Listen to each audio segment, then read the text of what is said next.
What's going on, y'all? GeoFlux and Site Perspectives, and once again, we're going to be discussing what's happening in the world. So, Charlie Kirk's memorial service in Arizona allegedly led to a massive Grindr outage. Now, if y'all recall, last year in July 2024, there was another Grindr outage that basically was related to the fact that the Republican National Convention was taking place in the same city and state, which is where the Grindr outage reports were coming from, that same very location. Same thing happened this weekend for Charlie Kirk's memorial service that took place in Arizona. So let's read. Right-wing personality Charlie Kirk's memorial service took place in Glendale, Arizona on Sunday, which was September 21st, 2025. And surely by complete coincidence, Grindr experienced outages in that specific area around the same time of Charlie Kirk's memorial service. Reports claim that tens of thousands of people attended the memorial for the controversial podcaster, with a high level of mega Make America Great Again politicians and other public figures flying in from across the country to attend. Republicans were quick to try to pin Kirk's calling. Republicans were quick to try to pin Kirk's killing on transgender people and the transgender ideology before a suspect was even in custody. And Kirk himself had made plenty of negative remarks about the LGBTQ plus community during his life.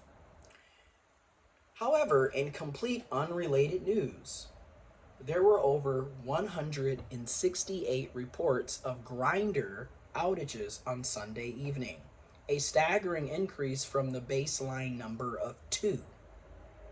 A heat map showed a large concentration of those problems taking place in Glendale, Arizona.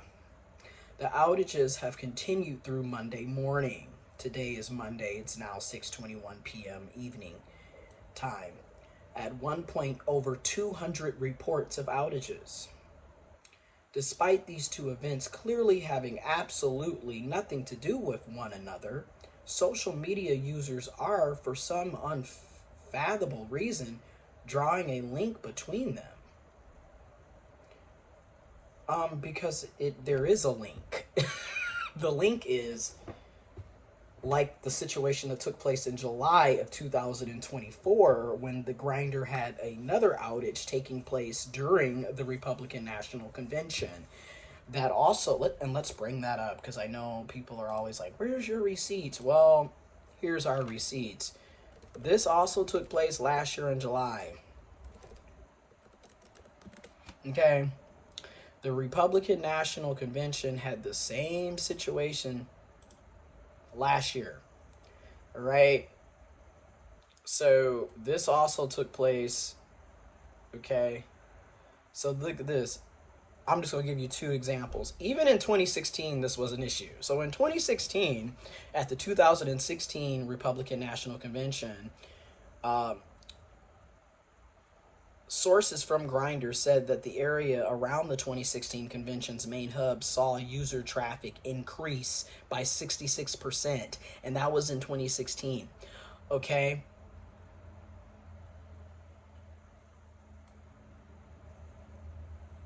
Now, keep in mind, Democrats also use Grindr, all right? The same article said Grindr reported a 148 increase in activity around Philadelphia's Wells Fargo's arena during the 2016 Democratic National Convention.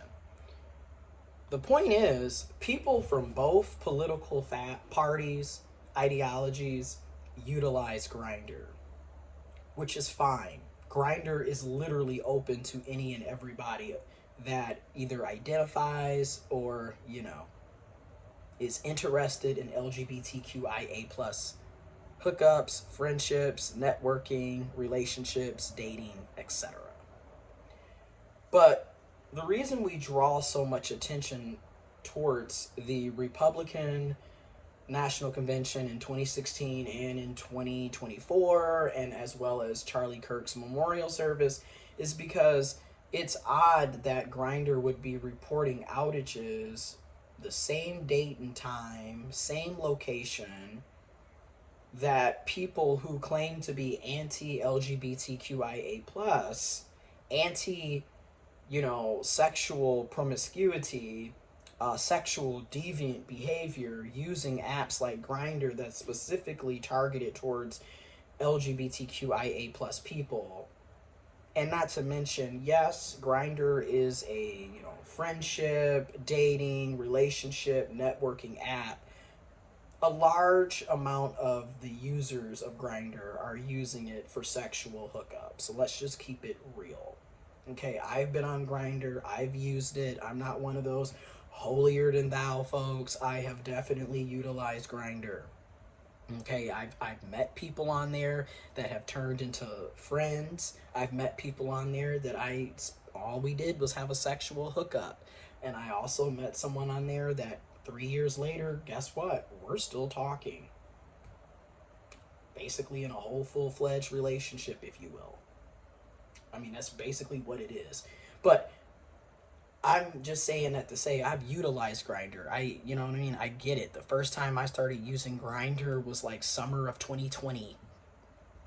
So I get Grindr, right? Like, I'm not on here to say like, oh my God, Grindr is bad, no one should ever use it. That's not my point. My point is, it's odd how people who bash gay people, homosexuals, bisexuals, okay, lesbians, queer folks, transgender people, are also the same folks that typically lead to the crashing of Grindr every time. I'm just saying, and it just highlights what a lot of us have been saying for decades. A lot of your homophobic, biphobic, transphobic, queerphobic people are also in the closet living double and quadruple lives. I've said this time and time again in my own lived experiences.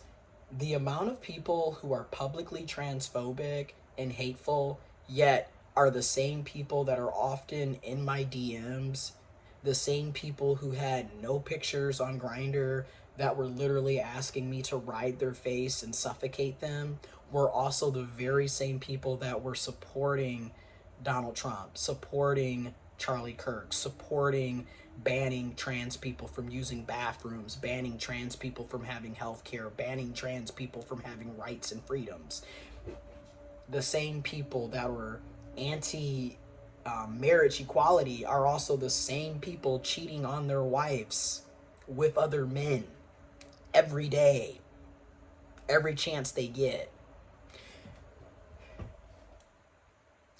This is why I always have to push back when people have that, well, you can't call every homophobe a closeted person.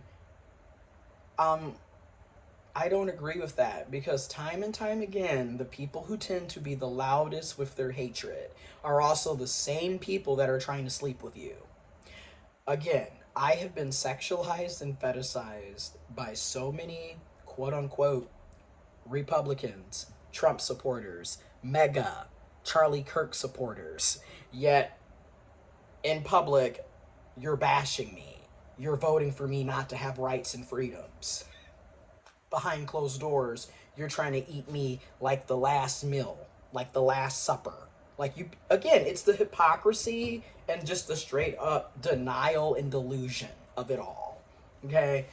And it just goes to show you, when people are literally socialized to be repressing their sexuality, repressing their gender identity, repressing who they are as a person, to adhere to archaic and downright oppressive ideologies and beliefs. The cognitive dissonance of it all. A person will hate your guts in public and then be trying to eat your guts behind closed doors.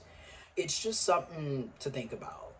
Like, how many of these people are straight up closeted, but then behind closed doors, y'all are all on Grindr trying to hook up with people that you are voting against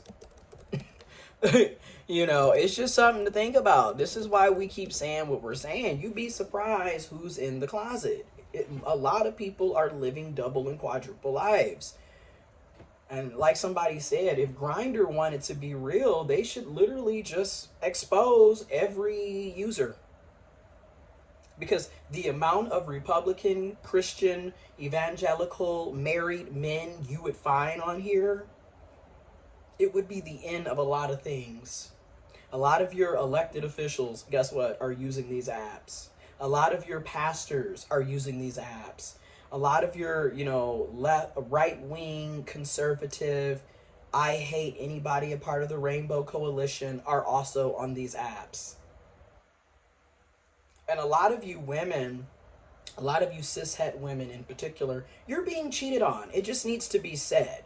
You're being cheated on. You're the only one that's monogamous in your relationship, and you're also the only heterosexual that's in your relationship.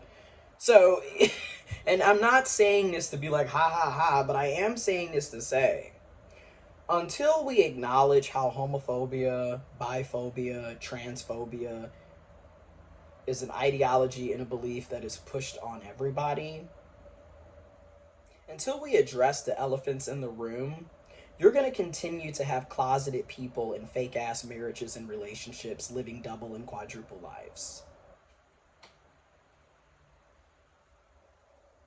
You're going to continue to have women who are in horrible ass marriages with men who don't like them, don't find them attractive, don't want anything to do with them. But because they have to keep up with the Joneses and appear to be cisgendered and heterosexual, they're willing to lie and fake entire relationships, families, marriages, etc.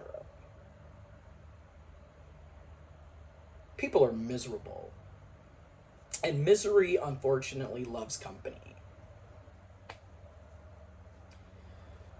I'm not saying that there aren't straight men out here, straight women out here, because obviously there are.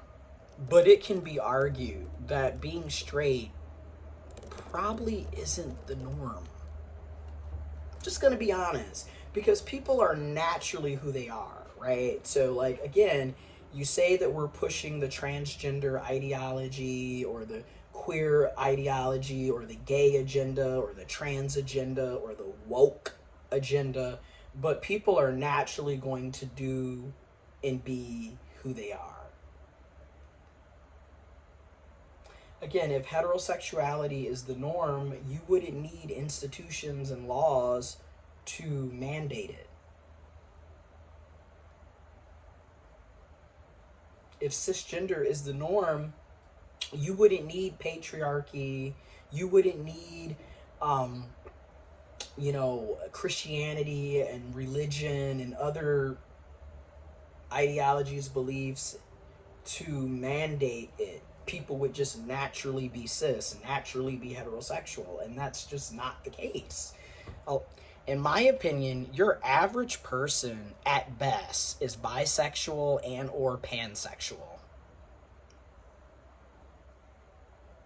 Because that's just it. Sexuality is on a spectrum. Most people are in the middle. Even down to gender. When you look at how gender beliefs and customs change depending on the year, the era of time, culture, etc. Case in point, high heels were created for cisgender males. Pink used to be considered a masculine color. Pink used to be what boys wore, men wore. Wigs, a lot of the things that we see women participate in today were originally created for men. So that's why when people want to talk about gender and sexuality, again, these are social constructions. They change at any given time. Okay? Like I said, had this been the 17th, 18th century, you wouldn't see girls and women wearing pink. Actually, they were the ones wearing blue. Okay? So that's why I just have to laugh, because I'm like, y'all pick and choose what something means every single day. and then turn around and use it to harm others that are different from you or don't believe in the same things that you believe in. We all, unfortunately, do this, including myself. Which is why, including myself, we need to be better, we need to do better, and we need to stop what we're doing. It's harming everyone. Literally, the amount of people that are in marriages with people they absolutely hate and aren't attracted to in the least bit of way is ridiculous. Spewing all of that hate, but trying to meet up for a glory hole after the memorial is really some odd work, okay? That's all I'm going to say.